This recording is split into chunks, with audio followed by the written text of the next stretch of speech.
我的父亲是一位心地善良的护林员，他常常在森林中救助那些失去母亲的幼小猛兽，并将它们抚养长大，最终放归自然。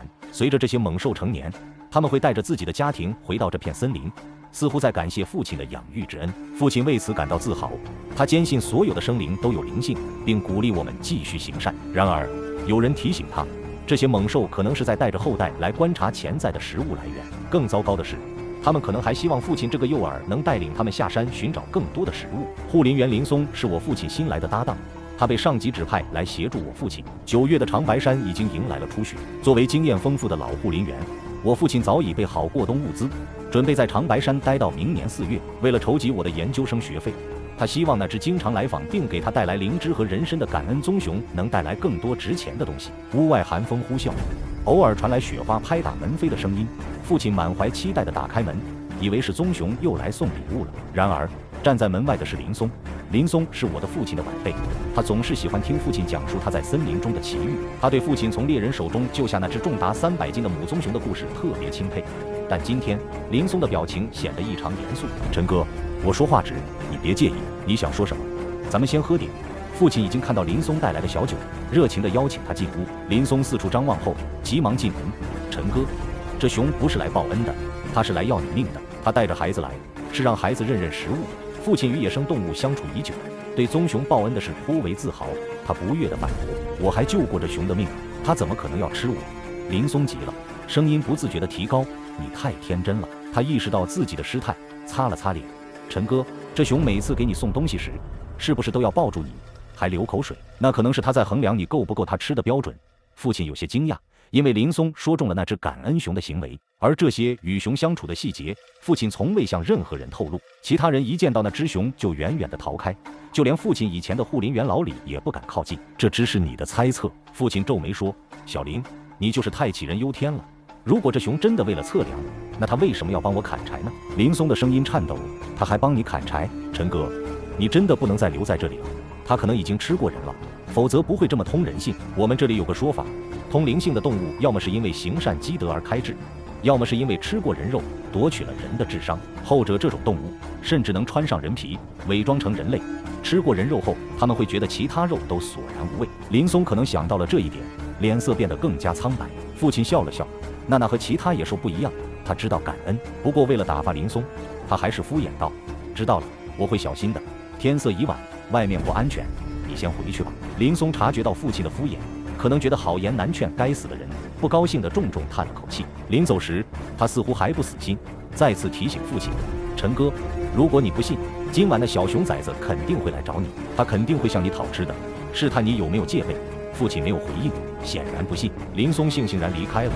那晚，父亲被敲门声吵醒，起初他以为是梦境，并未理会，直到他听到窗户被打开又关上的声音，冷风灌进屋内，他才彻底清醒。门口出现了一个半人高、圆润的身影。父亲正准备起身去拿挂在墙上的猎枪，这时那个身影靠近了暖炉，借着火光，父亲看清了，那是棕熊的幼崽。父亲愣住了，他从未教过熊如何开窗开门，没想到他竟能无师自通。那天父亲忘记从里面锁上窗户，熊轻易的就推开了。父亲立刻想起了林松的话，心中不禁涌起恐惧。他紧盯着那只小熊，脑海中却是一片空白。即使是幼崽，如果真的发生冲突，父亲也不一定能占上风。他想起了林松的话，下意识地感到害怕，身体开始颤抖。然而那只半成年的棕熊只是流着口水，蹒跚地走到父亲床边，用鼻子拱了拱父亲的脸。猛兽特有的腥膻味扑鼻而来，父亲再也装不下去了：“哟，小胖，你怎么来了？”熊将怀里的东西一股脑倒在父亲床上，沉甸甸了。父亲一眼就看到最上面是一棵千年老参，旁边是几个松果，松子饱满，下面是榛蘑和蓝莓，这些都是给我的。父亲露出惊讶的表情，因为他知道，在这片已被过度开采的深山老林中，100年灵芝都很稀有，更不用说棕熊给他送来的这棵千年野人参了。如果拿到镇上的药店去卖，父亲难以想象那会是多少钱。棕熊喘着粗气看着父亲，确定父亲喜欢这些东西后，伸出湿漉漉的舌头在父亲脸上舔了舔，有点疼，但父亲不敢躲开。棕熊似乎依依不舍，舔了舔父亲，然后慢悠悠地从窗户钻出去，还用爪子勾着关上了窗户。他礼貌地离开，让父亲不禁想起了他母亲帮忙干活的情景。那只叫娜娜的母棕熊是在怀孕时被父亲救下的。那2年是国内打击盗猎最严厉的时期，东北响应最积极，父亲的猎枪就是那时候发的。父亲不会开枪，所以几乎没怎么用过，唯一一次就是为了娜娜。任何怀孕的动物都很脆弱，娜娜也不例外。偷猎者已经算计好熊掌熊皮能赚多少钱，父亲这时开了一枪，那一枪什么都没打中，只是惊飞了一群鸟。护林员的身份也足够威慑。偷猎者看了一眼父亲的袖标，只好悻悻离开。父亲上前查看被麻药击中的棕熊，一摸就发现棕熊肚子里还有崽，于是出于怜悯，父亲把棕熊带回家。棕熊一开始也很警惕，但很快就在父亲细心照料下放松下来。父亲给棕熊取名娜娜，真心把它当作宠物，也可能是孩子。娜娜坐完月子就带着独生子回到了森林。父亲虽然不舍，但也尊重动物的天性。他的老搭档老李曾劝慰他，动物又不是人，想要他们通人性，对人报恩比登天还难。谁在户外遇到这么大的熊，装死都来不及，畜生走了也好。父亲当时很生气，觉得老李对棕熊有偏见。后来娜娜带着幼崽回来送礼时，父亲还特意给老李一份，就是为了证明老李看错了。但老李什么也没说，也没要礼物，却也不再劝阻父亲。清晨，父亲被一阵急促的敲门声惊醒，林松焦急地喊道：“陈哥，陈哥，你没事吧？”父亲披上外套去开门，怎么了？看到父亲安然无恙，林松松了口气，尴尬地挠头：“我早上路过，看到你院子里都是熊的脚印，有点担心。”外面天已放晴，雪地反射着耀眼的阳光。父亲眯着眼，看到墙根下满是熊的脚印，最乱的就在窗户旁。父亲觉得林松大惊小怪，打了个哈欠，不在意地说：“昨晚那小熊来过。”林松的表情凝固了。那他是不是？父亲拢紧衣服，打断他：“不过那小家伙给我送东西了，看那千年老参就是他带来的。”林松看到老参后，眼中闪过惊讶，他嘟囔：“不应该呀。”然后他打量着父亲，父亲身材清瘦，但脱衣后可见体力劳动者的肌肉。林松露出恍然大悟的表情，他觉得你不够胖，担心不够吃，帮你贴秋膘呢。父亲有些不耐烦，但还是耐心说：“小林，你不能总把我当傻子。”林松急得脸红脖子粗，声音提高：“陈哥，你得信我，我害你图啥？”突然，林松像看到什么可怕的东西，压低声音：“陈哥，进去说行吗？”父亲意外，但还是让开了。关门时，他无意中看到外面森林中一大一小2只棕熊正盯着他们。父亲认出这是娜娜和小胖，下意识想打招呼，但林松已在发抖。父亲也感到娜娜的眼神有些凶狠，不太对劲，还没反应就被林松拉进屋，关上了门。林松反锁了门，仔细锁上窗户。屋内火炉被煤压着，父亲用炉钩子捅开煤，火苗窜起，房间暖和起来。父亲又添了煤，感到后背发凉。林松说：“陈哥，你也看到了吧？那2只熊在盯着我们。”父亲沉默，但心里认同。娜娜的眼神让他陌生。林松突然想起什么，那小熊为什么脚印都在窗前？父亲想起昨晚的诡异，告诉林松熊开关窗户的事。林松露出怀疑的表情，走向窗户，看到桌上有几个干涸的熊掌印。林松面色难看，又开了几个窗户。父亲跟着看，发现熊掌印绕了房子一圈。林松神色凝重：“这是圈地盘，把你当豢养的畜生了，像养鸡养猪，圈一块的，养肥了吃，还会开窗户。他比我想象的更通人性。”林松越说越小声，眼里的惊恐几乎溢出：“我怀疑李叔也被他吃了。”父亲懵了：“老李不是退休了吗？”林松也愣了：“李叔失踪5、6年了，不是你告诉林业局的吗？”老李2个月前才退休的。父亲张嘴又闭上，他想起来，老李确实该5年前退休，但临走前失踪，他报备了林业局。2天后，老李回来说还想干2年，已和林业局报备，父亲就没管。老李身体变好，一个人能干大半活，父亲自愧不如。老李还总问父亲何时下山，想一起去，父亲嫌麻烦，总拒绝。不久前，老李独自下山，上面派林松接替。父亲抖着声音：“如果老李失踪5、6年了，那这些年和我一起工作的人是谁？给林业局打电话的又是谁？”父亲真的害怕了。林松惨白着脸：“老李很可能被吃了，和你一起工作的老李是熊穿上老李的人皮。”2人都惊恐。突然，门口砰砰砰响，声音急促、沉闷：“开门啊！陈卫国！”是老李的声音。父亲下意识要开门，手触门把手，想起老李总叫他小陈。老李急了：“陈卫国，娜娜让我来的。娜娜，你还信不着吗？”林松死死抓住父亲手臂，摇头，低声重复：“李叔已经死了，他已经死了。”外面响起熊嚎，老李雀跃：“小胖，你来了。”你快跟陈卫国说说，我都要冻死了。小胖加入，木门摇摇欲坠，屋内两人冷汗。父亲决心，小声和林松说：“我房间有猎枪，多大的事我保护你，待会你见机行事。先让我确定是不是老李。”父亲开门，外面站着一人一熊，正是老李和小胖。老李穿军大衣，看到父亲，热泪盈眶。小陈啊，要不是娜娜，我都不知道山上又来盗猎的了。我赶紧来找你。护林员最恨盗猎，父亲热血冲脑，顾不上别的，是谁？我现在就去弄死他。老李踌躇，像在回忆，最后说：“我在山下看到通缉令，好像是叫林松。他假扮新护林员，说野生动物要吃人，骗几个护林员下山，自己在山上猎得盆满钵满。”老李说完，父亲身体僵住，他扭头看向屋内的男人。清晨，父亲被急促的敲门声惊醒，林松的声音在门外响起，焦急而紧张：“陈哥，你没事吧？”父亲披上外套开门。林松见父亲无恙，松了口气，尴尬的挠头：“我早上看到你院子里都是熊的脚印，有点担心。”阳光下，雪地反射着刺眼的光芒。父亲眯着眼，看到墙根下满是熊的脚印，最乱的就在窗户旁。他觉得林松小题大做，打了个哈欠，不在意地说：“昨晚那小熊来过。”林松的表情凝固了。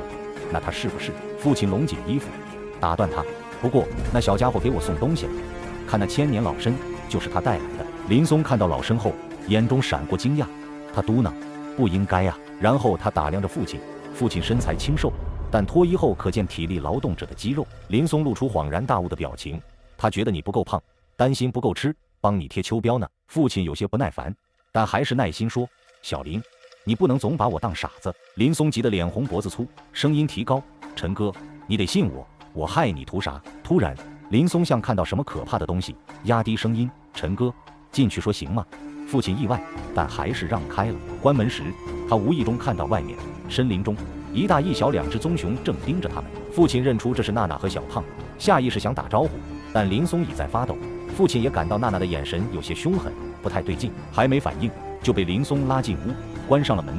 林松反锁了门，仔细锁上窗户。屋内火炉被煤压着，父亲用炉钩子捅开煤，火苗窜起，房间暖和起来。父亲又添了煤，感到后背发凉。林松说：“陈哥，你也看到了吧？那两只熊在盯着我们。”父亲沉默，但心里认同。娜娜的眼神让他陌生。林松突然想起什么，那小熊为什么脚印都在窗前？父亲想起昨晚的诡异，告诉林松熊开关窗户的事。林松露出怀疑的表情，走向窗户，看到桌上有几个干涸的熊掌印。林松面色难看，又开了几个窗户。父亲跟着看，发现熊掌印绕了房子一圈。林松神色凝重：“这是圈地盘，把你当豢养的畜生，像养鸡养猪，圈一块的，养肥了吃，还会开窗户。他比我想象的更通人性。”林松越说越小声，眼里的惊恐几乎溢出：“我怀疑李叔也被他吃了。”父亲懵了：“老李不是退休了吗？”林松也愣了：“李叔失踪5、6年了，不是你告诉林业局的吗？”老李2个月前才退休的。父亲张嘴又闭上，他想起来，老李确实该5年前退休，但临走前失踪，他报备了林业局。2天后，老李回来说还想干2年，已和林业局报备，父亲就没管。老李身体变好，一个人能干大半活，父亲自愧不如。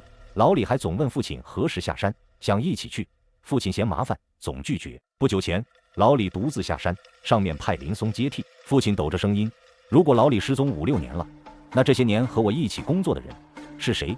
给林业局打电话的又是谁？”父亲这下是真的害怕了。林松惨白着脸：“老李很可能被吃了，和你一起工作的老李是熊穿上老李的人皮。”2人都惊恐。突然，门口砰砰砰响，声音急促、沉闷：“开门啊！”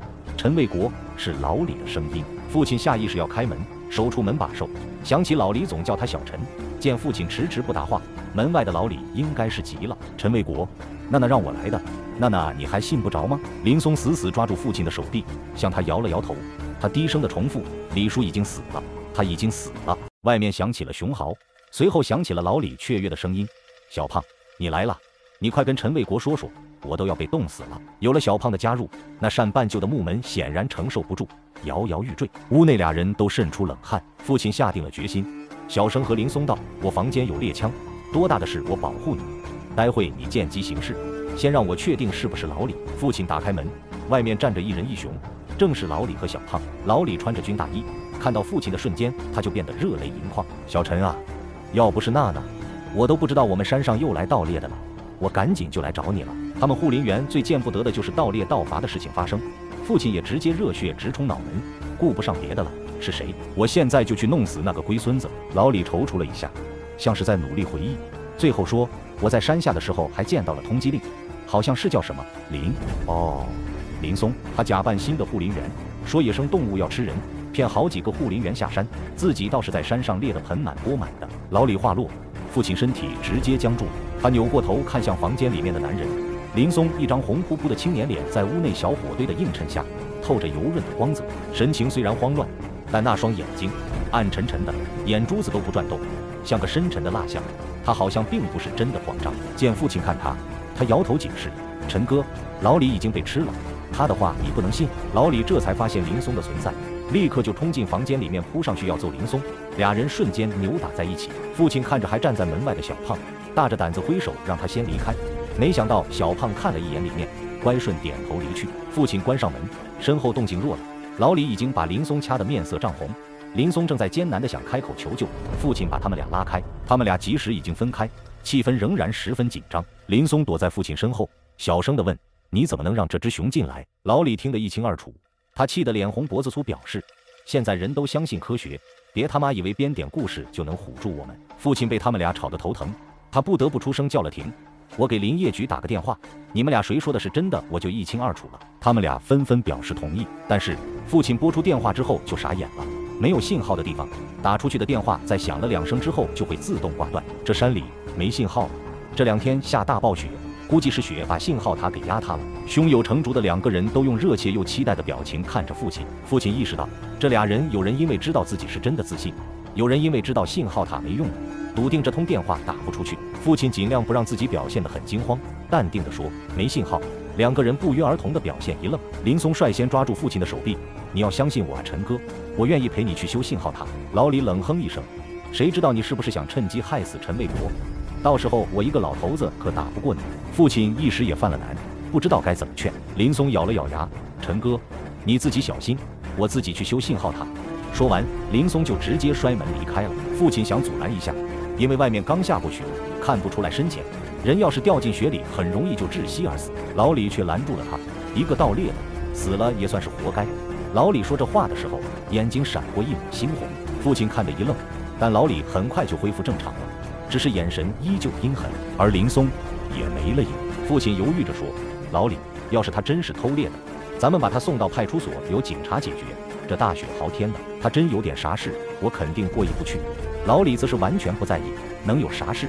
他朝你的娜娜开枪的时候，可是一点没犹豫。父亲对娜娜一向当眼珠子一样疼，立刻就问道：娜娜没事吧？老李不耐烦地告诉父亲，他腿上中了一枪，来找我的时候血迹流了一路，我看着都觉得疼。父亲立刻要穿衣服出门：娜娜在哪？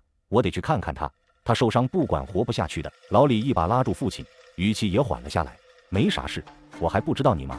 我已经给娜娜做了处理，她正休养呢。父亲顿时也放心了下来，但他发现老李掐住他胳膊的手像铁钳一样，怎么都挣脱不开。于是父亲只好坐下来，没话找话地说：不过说来也奇怪，娜娜和小胖今年还没冬眠呢。老李打了个呵欠：熊这种动物，因为没吃的才冬眠，食物充足就不会冬眠了。说完，在父亲的注视下，老李的口水流了下来，完全不像是人类的流口水。老李身下的地面很快汪了小小的一滩。面对父亲惊恐的眼神，老李淡定地合上了嘴巴：陈卫国，你这里有没有什么吃的，让我垫2口？我天不亮就朝山上赶，还没吃东西呢。老李话是这么说，眼睛却从来没从父亲身上挪开。父亲这时候注意到，老李的腿也跛了一条，后棉裤的表面也湿漉漉了一块，显然是在流血。老李，就是娜娜。这下父亲彻底相信了林松说的都是真的，冷汗又都冒了出来，他完全顾不上回老李。就在老李张口的时候，父亲就竟拿起放在炉子上面的炉钩子，朝着老李的嘴巴攻击了过去。铁质的炉钩子被火烤得滚烫，就连把手都是炽热的。滋的一声，随后传来了肉被烤熟的香味。老李一下挥开了父亲的武器，父亲一个没拿稳，东西就直接飞了出去，打到墙面，竟然直接凿开了墙壁，钉在上面。老李发出几声怪叫，那是父亲最熟悉不过的熊笑。父亲当时要是再孬一点，恐怕就要当场尿出来。好在老李也因此松开了对父亲的桎梏，父亲赶紧一个箭步窜到门口。他这时候也顾不上什么了，趁着这个机会直接打开了家门就跑了出去。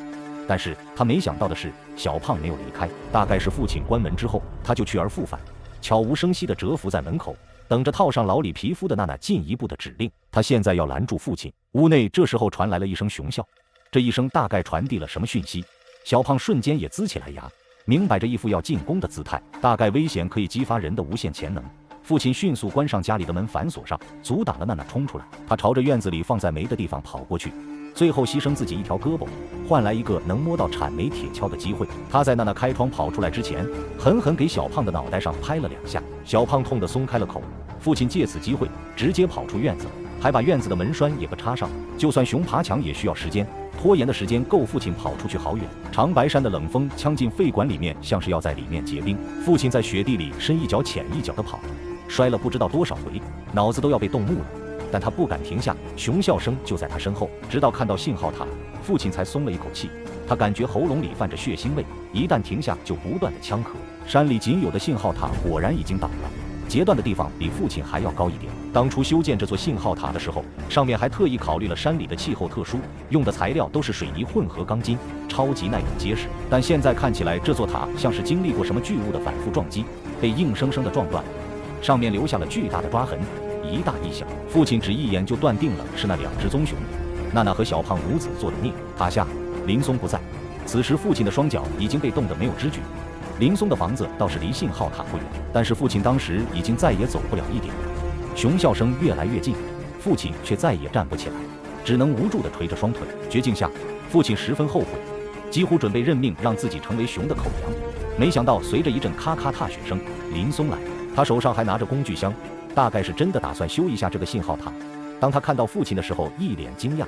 陈哥，父亲一个1.8米的汉子，在看到林松的瞬间，眼泪真的忍不住掉了下来。冷风一吹过，父亲脸上也疼得厉害。他想起被小胖舔舐时的感觉，也是差不多的疼。以前他将这视为小胖的友好，没想到这是小胖对食物的确认，后怕感这时候才涌了上来。父亲拼命地控制自己的哽咽，但是长时间的冷让他张开双唇就不自觉地在颤抖，讲出来的话也又颤抖又气若游丝。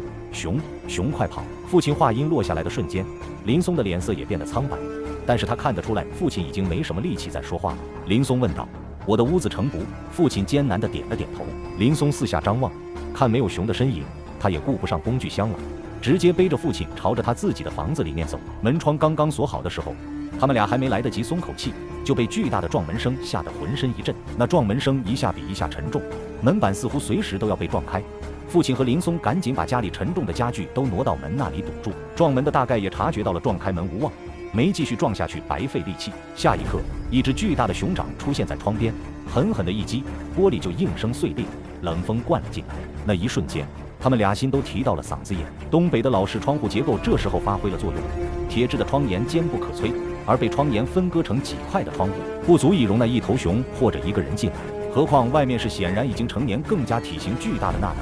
娜娜的手臂从窗户伸了进来，扫荡着她能碰到的一切。噼里啪啦的一阵之后，那只熊掌缓缓地摸索到了窗户的把手。林松迅速去拿老李留下的猎枪，他年轻，显然没拿过枪，打歪了好几下，有惊无险地赶在娜娜打开窗户之前打中了娜娜的胳膊。娜娜顿时发出痛苦的嚎叫。林松似乎找到手感，又补上了几下，娜娜又中了2弹，只能不甘心地离开。父亲对娜娜的感情深厚，看到娜娜受伤还是忍不住心疼，但是一想到他和他孩子的目的是为了吃自己，还是克制住自己的在意。林松拿出来几张旧报纸，用浆糊糊在窗户上，3、4层之后才勉强能挡风，屋子里的温度才渐渐回暖。他们将又沉又高的衣柜挡在了窗户面前，严严实实地把窗户的遮住。顿时林松的小屋陷入了如夜晚般黑暗。父亲被冻僵的身体渐渐缓了过来，那种恐惧和无助再一次的汹涌上来，他产生了一些姗姗来迟的懊悔，当时对野生动物的盲目信任，也懊悔自己对那些山珍的贪婪。曾经他害死了老李，现在也险些害死了自己，但已经无济于事了。在林松的追问下，父亲将他离开后自己劫后余生的遭遇告诉对方，末了开始对林松忏悔：是我之前误会你了，你是个好孩子。林松也神色复杂的道歉，都怪我一时赌气就要出来修信号塔，要不然陈哥你也不会出这种危险。俩人心脏都扑通的厉害。熊总共有2只，娜娜身中大伤，应该不会再来，可他的儿子只是被敲了一下，还有战斗力，想活就得跑。林松再一次向父亲提议：陈哥，这山里你不能待了，你快跑吧。你呢？父亲的眼神闪过犹豫，而且我下山要是遇到他们俩咋整？林松叹气道：“那对棕熊母子是对你有执念，我还能爬树，还能装死，真遇上他们，我逃出来的胜算比你大。可你再不逃，就危险了。”林松言辞恳切，父亲也的确怕得要死。稍加整顿，就循着林松给的下山小路地图下山去搬镇上的救兵，但他迷路了，兜兜转转只能回到起点。这次他想直接拉着林松走，有林松引路，他相信俩人活下来的概率大很多。没想到他撞到了让自己不可置信的一幕：林松的院子里，娜娜背对着父亲席地而坐，而之前对熊表现出异常恐惧的林松此刻一脸惬意，与熊面对面。林松说：“你真的不考虑一下？”娜娜发出了很像人的声音，像一个嘶哑的已经到了高龄的老太太一样的女生。不考虑。林松感到困惑，语气变得急促。为什么？不就是放走了一个陈卫国吗？我以后可以给你找来更多的人类，只要你带我去找找你那些珍贵玩意儿是在哪儿发现的。不就是想吃人吗？多少人我都能给你整来，你想要的话，陈卫国那个蠢货能给你带来。